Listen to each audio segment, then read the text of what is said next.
One, the all, glorify thou me, the one whom I am, for I am all and no other is. I, the sexless one, am unity. What I am thou art, for thou art me, thou art the whole. Glorify thou thyself, for in so doing thou art glorifying me. I, the one whole, am knowing mind. I exist to think. All thinking is light of my knowing, but my thinking is not me. I am creator, creating with my thinking. Out of my light of knowing are my two lights of thinking born as sexed pairs of opposites for repetition, as sexed pairs of opposites. To think is to create. I create with light. Nothing is which is not light. I think idea. Light registereth my idea in the two sexed lights of my thinking, and form is born in the image of my thinking. Form hath no existence, nor have my imaginings. These exist not, for they are not me. I alone existeth, I, the all.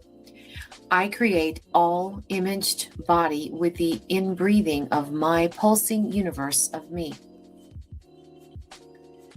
My universe is my image, but my image is not me.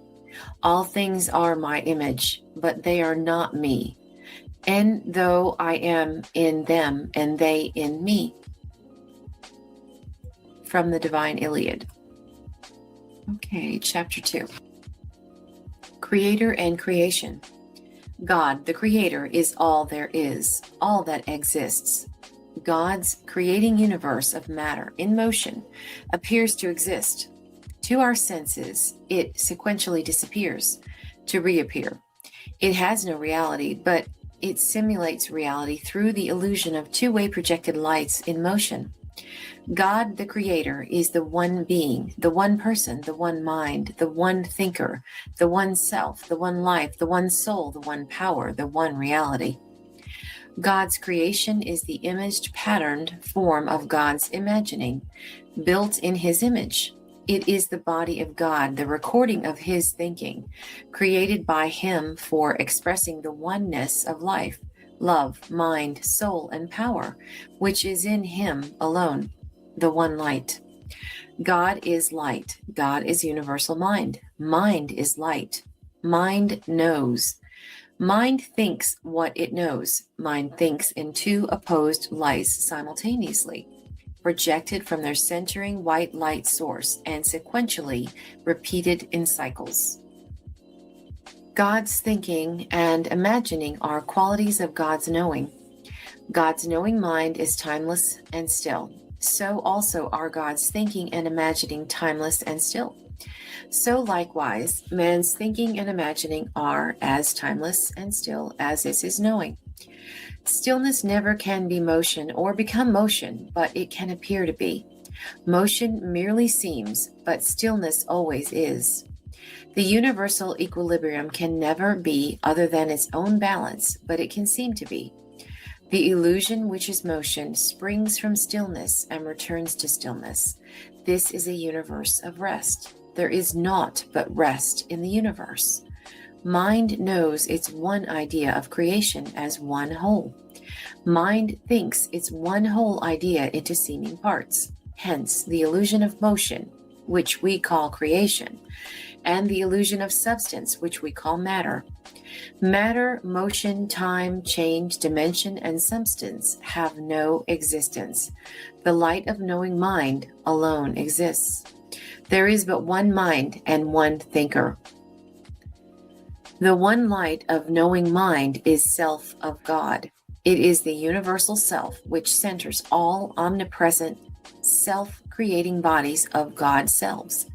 This self-creating universe is the mind-imagined body of God and record of God's thinking. We can know God. We cannot know his body, but we can see it. Likewise, we can know him. Likewise, we can know man. We cannot know the body of man, but we can see it. What God is, man is. God and man are one. Our seeming duality. We seemingly live in two universes, the still cosmic mind universe of knowing and the moving thought of mind rhythmic wave universe of sensing.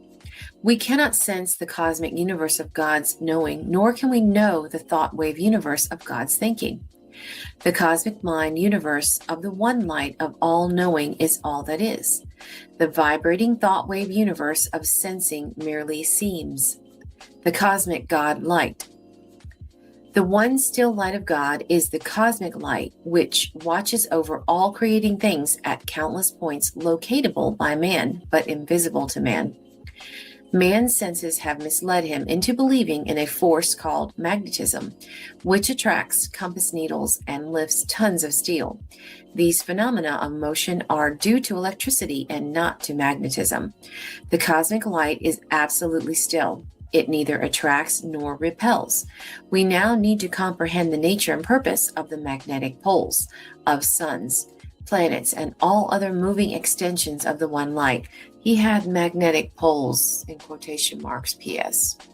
Likewise, we need to know the nature and purpose of the two electric workers, which interweave this light mirage of seeming motion and dissolve it sequentially for rebuilding. This will give a foundation of knowledge to man which will enable him to see behind the illusions which deceive his senses.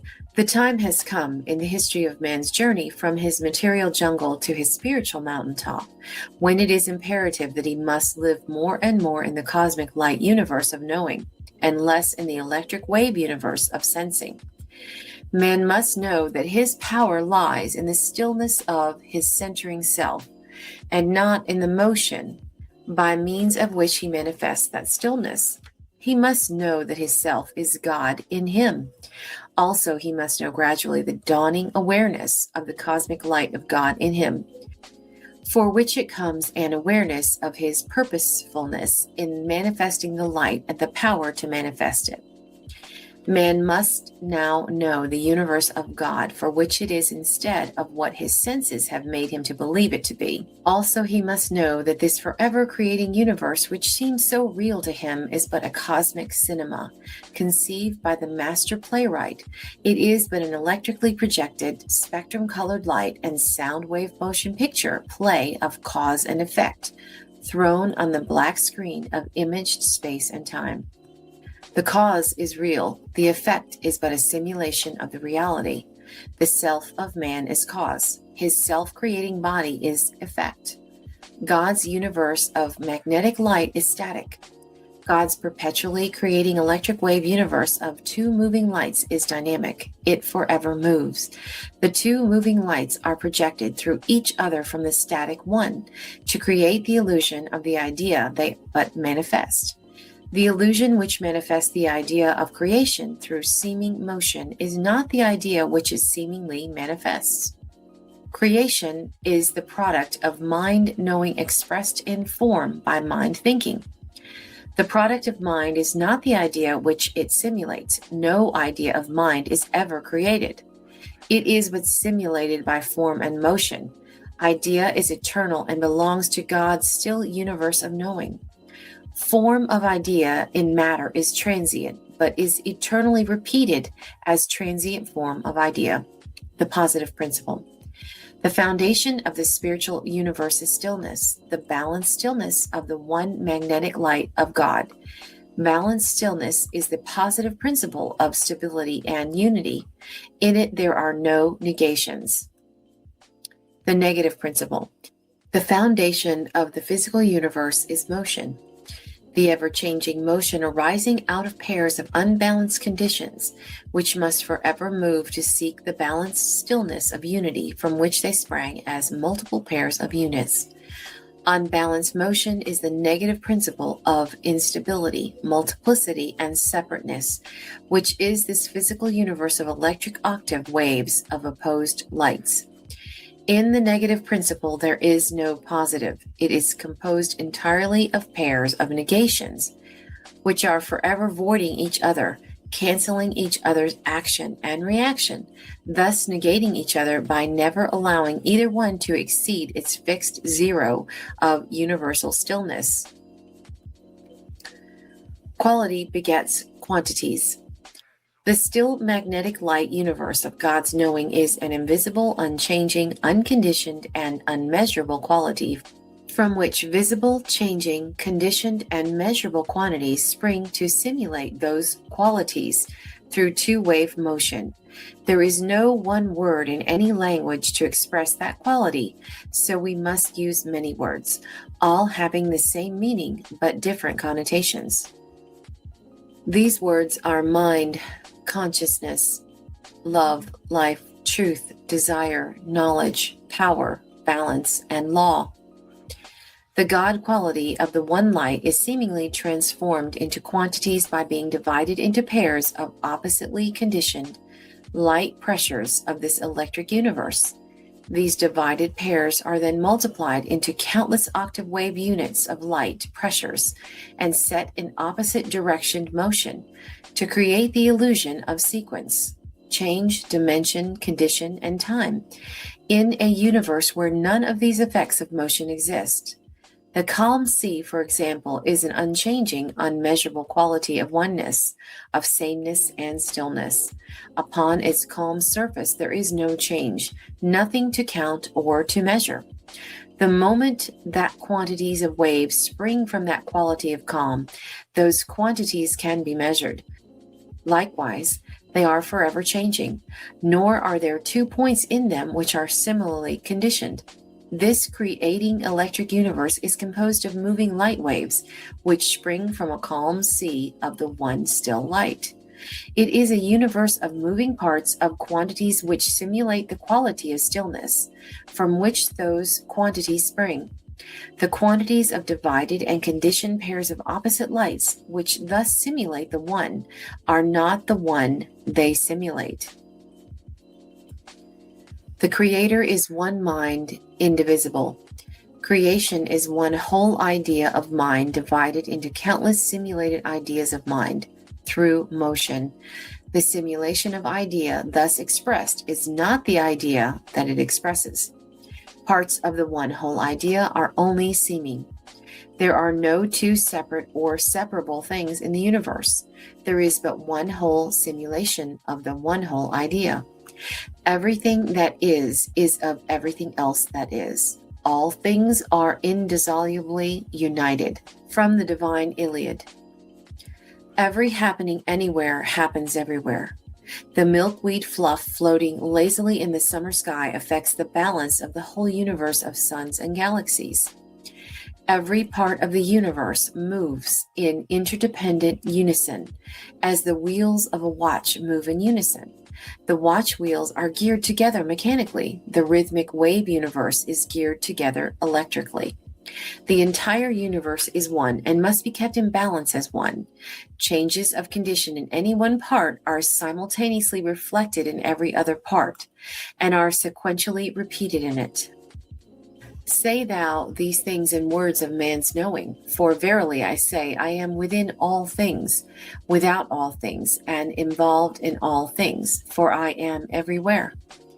All things are omnipresent, for all things extend from mind of me, and I am omnipresent. All omnipresent things are omniscient, for I am within them, and I am omniscient. When man's consciousness telleth him of my presence within and without him, he will then know all things, for I know all things, and I am he. All thinking things manifesteth all power, when consciousness within them recognizeth their omnipotence.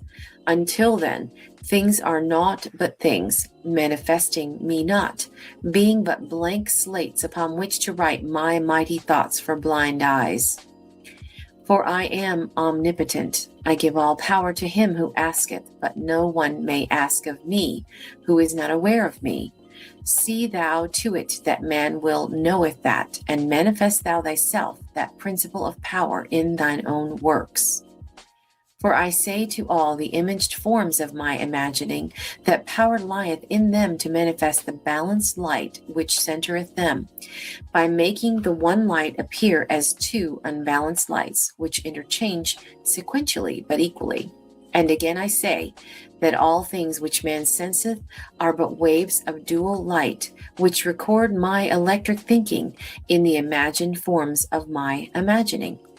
And also I say that the imagined forms of my imagining have no being, for I alone have being. From the Divine Iliad.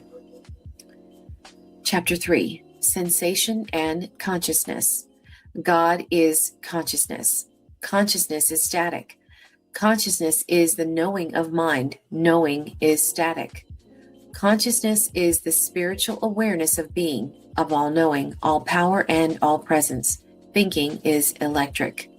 God's thinking is expressed by two-way moving wave extensions from consciousness. Like a lever swinging up a fixed fulcrum, or like waves extending from the calm sea, thought expression is dynamic. Thinking belongs to the electrically sensed and conditioned vibrating universe of motion. Thinking is the motionless principle in light, which creates the illusion of motion.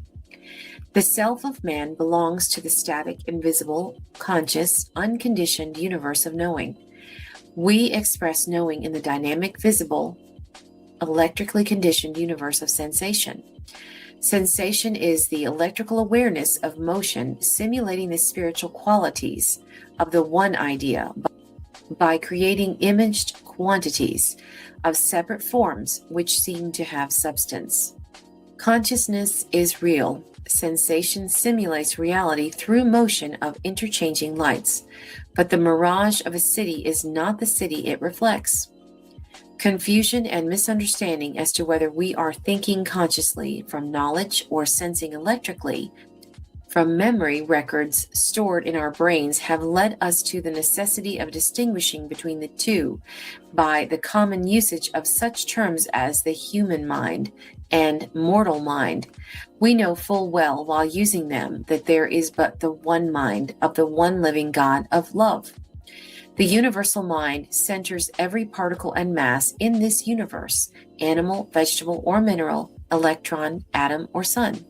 Man is the only unit in creation who has conscious awareness of the spirit within him and electrical awareness of dually conditioned light acting upon his senses. I think that last part may not be correct, but whatever. All other units of creation have electrical awareness only. Man alone can be freed by body to think with God, to talk with God, and be inspired by his centering light. All other units of creation are limited in their actions to automatic reflexes from sensed memories built up through ages of sensing and recording such sensing as instinct.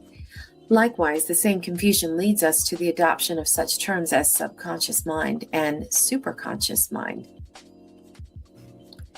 There is but one mind, functioning universally within all creating things, and that one mind is not stratified nor divided into the more or less.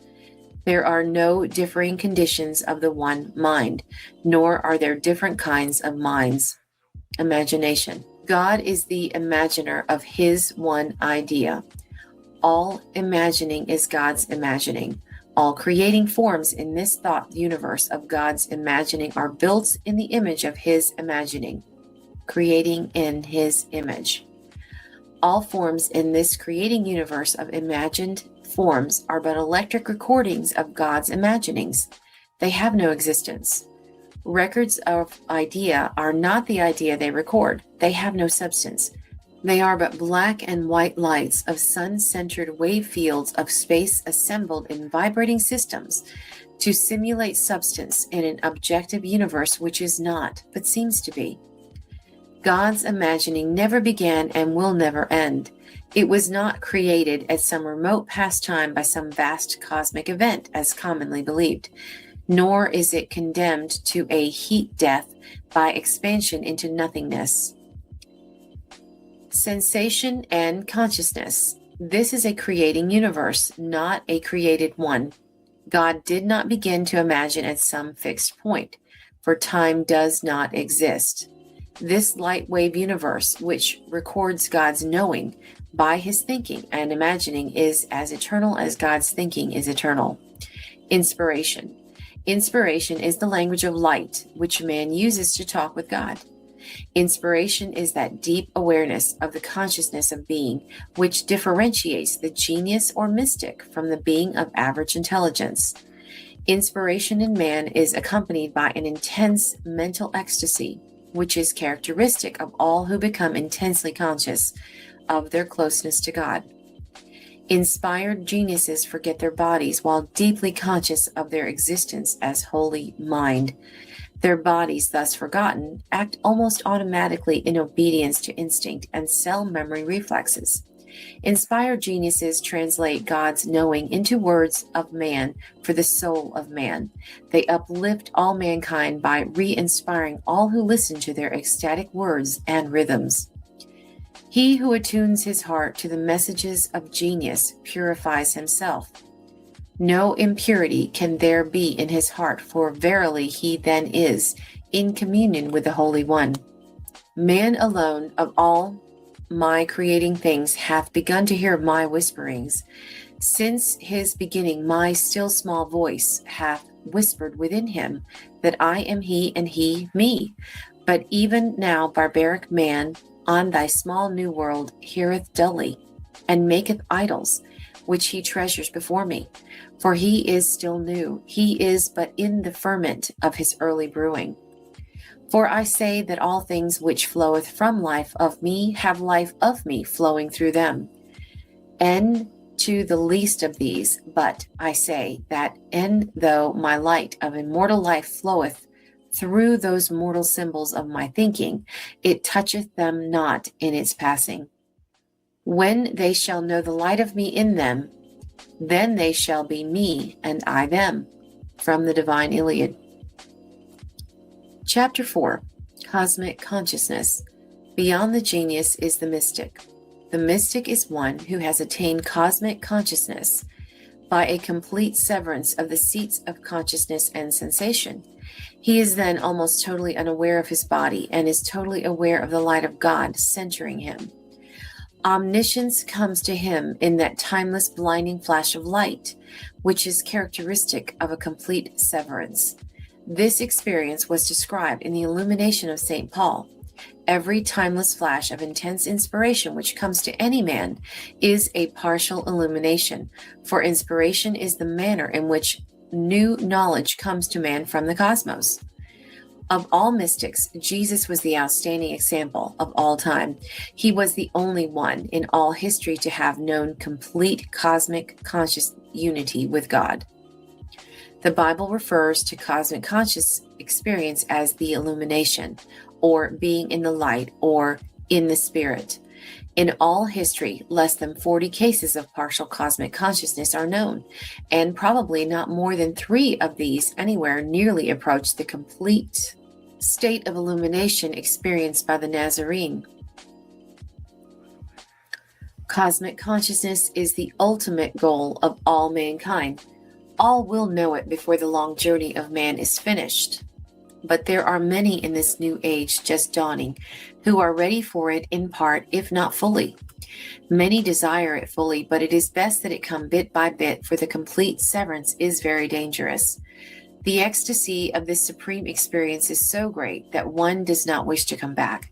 The power of severance of soul from body is within easy accomplishment, but to step back into the body is very difficult. The way to gradually attain cosmic consciousness is to intensify one's conscious awareness by much aloneness and companionship with God, while manifesting Him in every moment and in every task of life. Moment by moment companionship with God brings with it so great a realization of oneness with Him that the transformation into that full realization of unity is apt to take place at any time. The deterrent to cosmic consciousness is the feeling that God is far away instead of being within, and that we can reach that faraway God only through sources outside ourselves. Hello.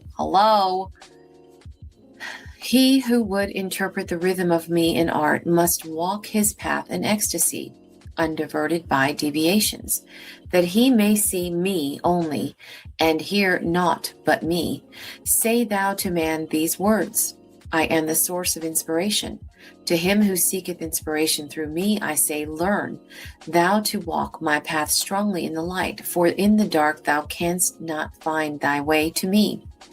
The path to me is light, and by it thou canst well see thy way to me. I am the soul of art. To him whose soul would touch my soul and feel the heartbeat of its mighty rhythm, I say, insofar as thou knowest thyself as light, shalt thou know me as light.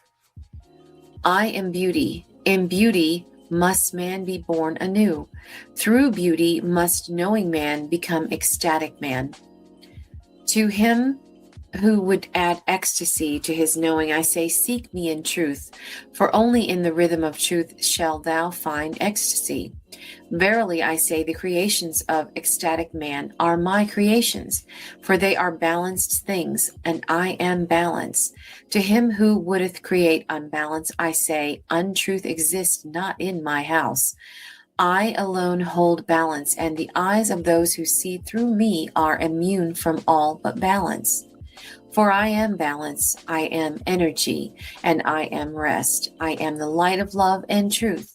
Upon that foundation have I laid the cornerstone of my universe. From the Divine Iliad. Chapter 5. Creative Expression. Inspired man alone can create enduring things. To create, we must first conceive. To conceive, we must stop thinking and know. All sensing must cease. There is no power in thinking. Thinking but expresses the power which lies in knowing. We must project ourselves into the still light of knowing to commune with God. We must become one with God to conceive idea in order to produce the form of that idea. A concept must precede its manifestation in form. The culture of the entire race is given to it by the few inspired ones who know God in them. They alone know immortality. The art of a civilization long outlives the civilization. The pyramids of Egypt still speak of the creation of a race which is long gone from the face of the earth. The sculptural and architectural beauty of Greece still tells us of a type of creative genius which has never been excelled. The great in the arts are few. Art alone endures, all else passes. Great art can be created only by working moment by moment with God as co-creator. When man and God thus work together, they commune one with the other as one person. The language of their communion is the language of light, which man calls inspiration. When man works alone, his works are as the winds which blow.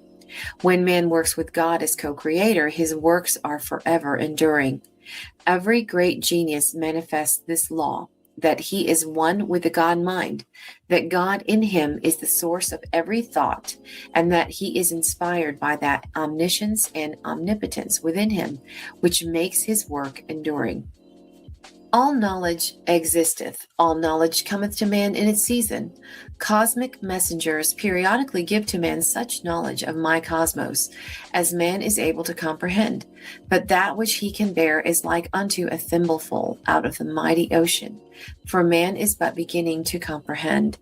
When man knoweth the light, then he will know no limitations, but man must know the light for himself, and none there can be who can make words of it.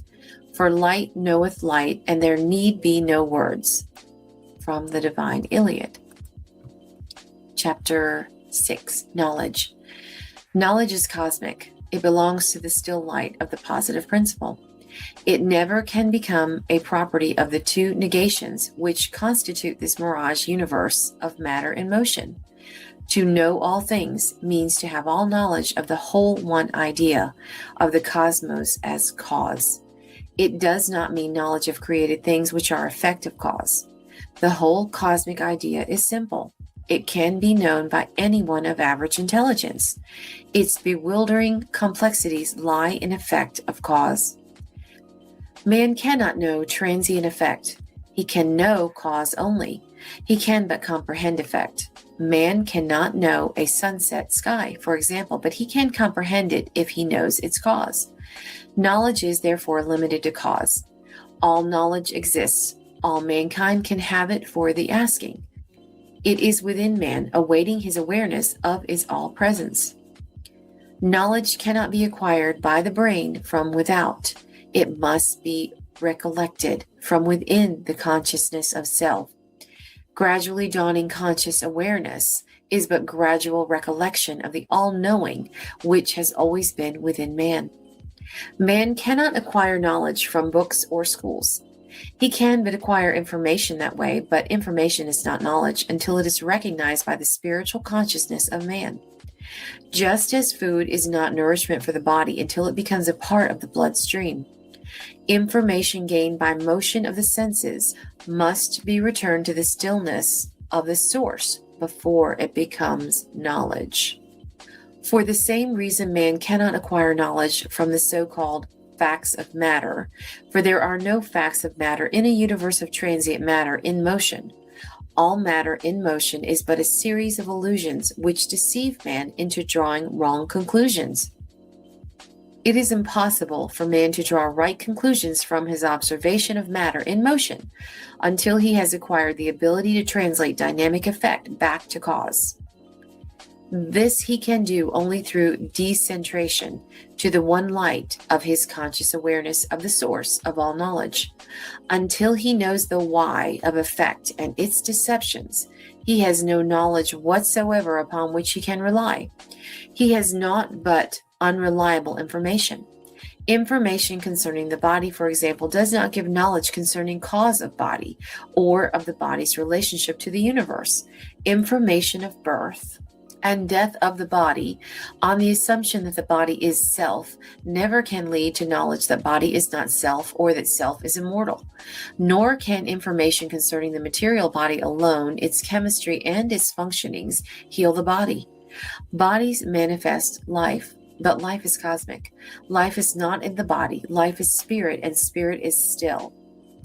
Life is not chemistry or germ of matter. To heal the body so that it can manifest life of the spirit self of the body, one must give the unbalanced body the balance of the spirit. Knowledge of the light can alone do this. All the information in the world will not heal a body unassisted by the light in him who heals and in him who is being healed.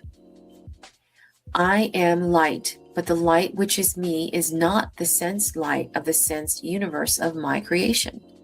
I, the Creator, think. I think in two lights, extended from the one light of me. Yet those two lights are not me, nor is my thinking me.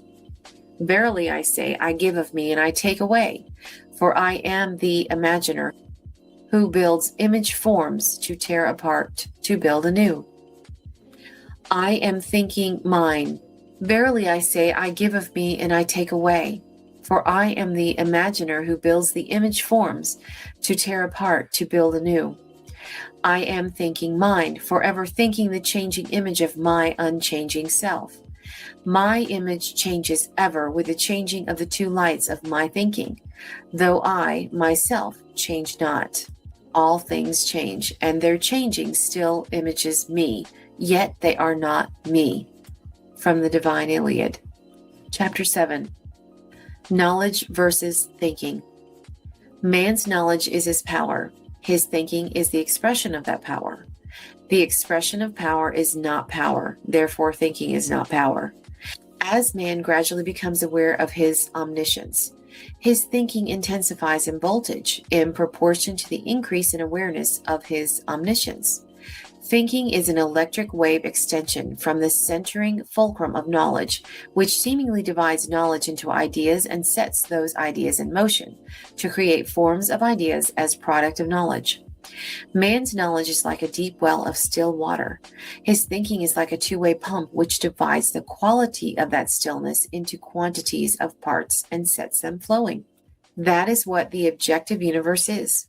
Quantities of many seemingly separate forms of ideas, all of which are but parts of the one whole idea.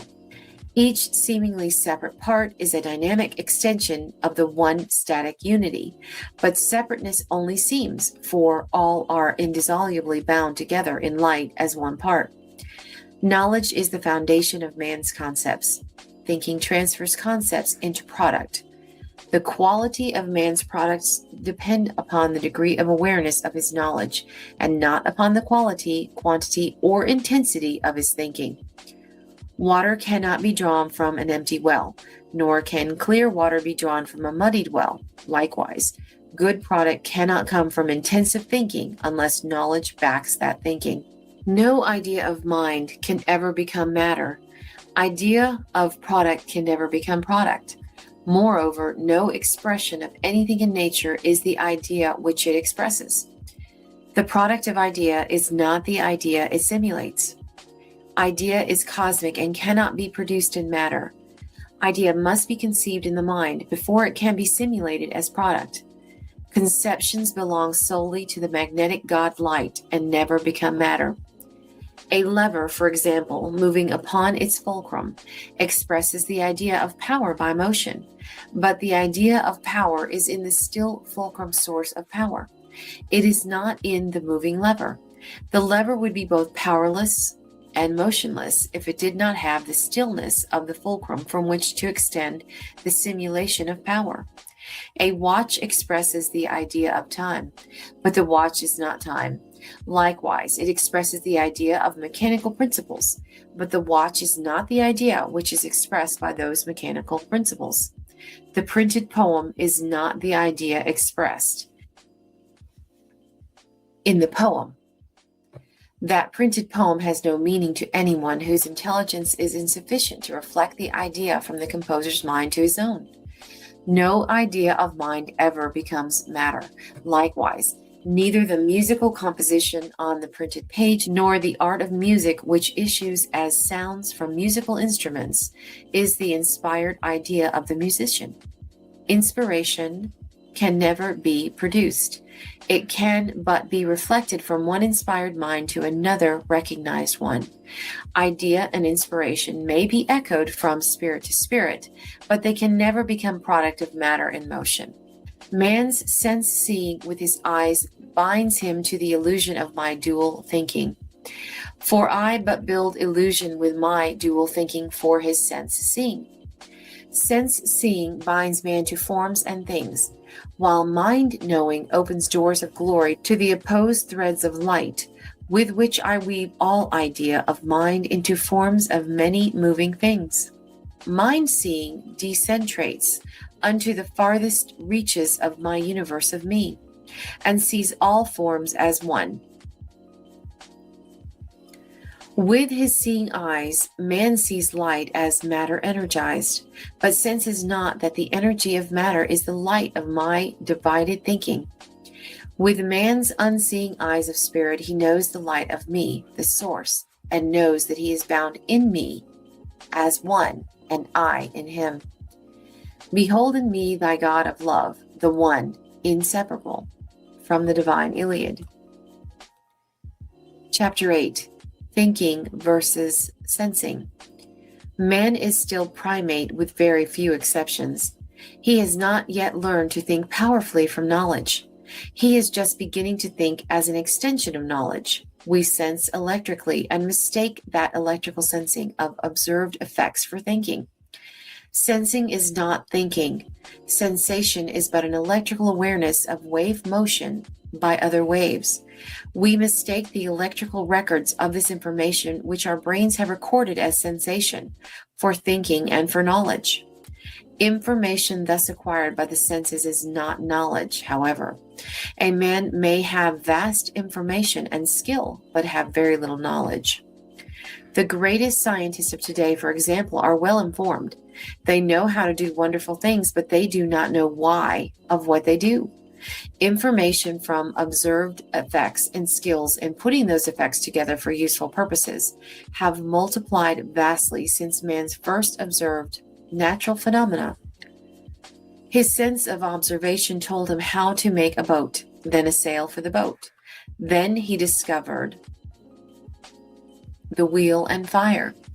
Electric awareness of effects of motion plus memory plus the power to reason objectively gave him the ability to do this. Very little of it has been due to either thinking or knowledge. We thus confuse sensing for thinking and knowing when, factually, we have been but functioning through sensed electrical awareness acquired from information. The information thus conveyed is electrical, not mental. The telegraph message which goes over any wire is not the thought conveyed by that message.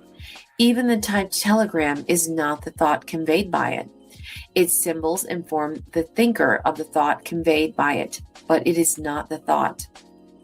Thus, it is that our vast mechanistic, electrically motivated universe is intersensitized for the purpose of informing every nerve ganglion in every cell of every organic and inorganic part of it, of the condition of every other part of it. Our supposedly five senses. In speaking of an electrical awareness, which we call sensation, we think of our senses as five in number. These are the senses of seeing, hearing, tasting, smelling, and feeling. All of these five senses are but the one sense of feeling. We do not have five senses. Seeing is a sensation of feeling light waves through our eyes. Hearing is a sensation of feeling light waves through our ears. Tasting and smelling are sensations of feeling light waves reacting upon mouth and nostrils.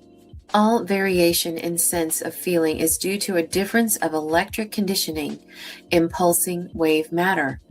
If pulsing wave matter is but an electric wave record of thought, the sensation likewise is but an electric wave record of thought. Neither of them have reality, neither of them are the thought they record. It also follows that if matter, motion, and substance are electric records of thought, then sensation has no reality, for sensation is but an electrical awareness of wave motion by other waves.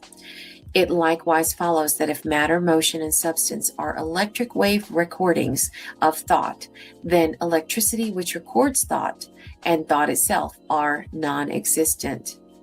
There is but one thing in this universe, light, the still light of all knowing, the one light which is God. God alone lives. His thinking and imagining is knowing. The knowing universe is all that is. Knowing mind is still.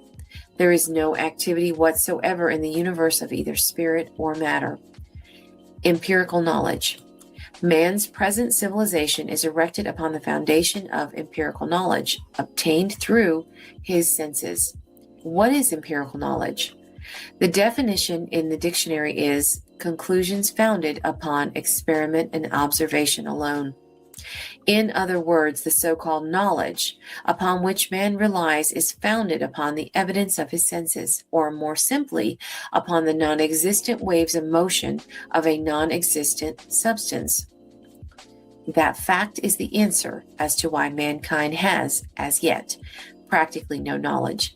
During his amoeba and jungle days, he lived a purely sensed existence. His body cells were controlled entirely by instinctive flux threads of light extended to him directly from the Creator.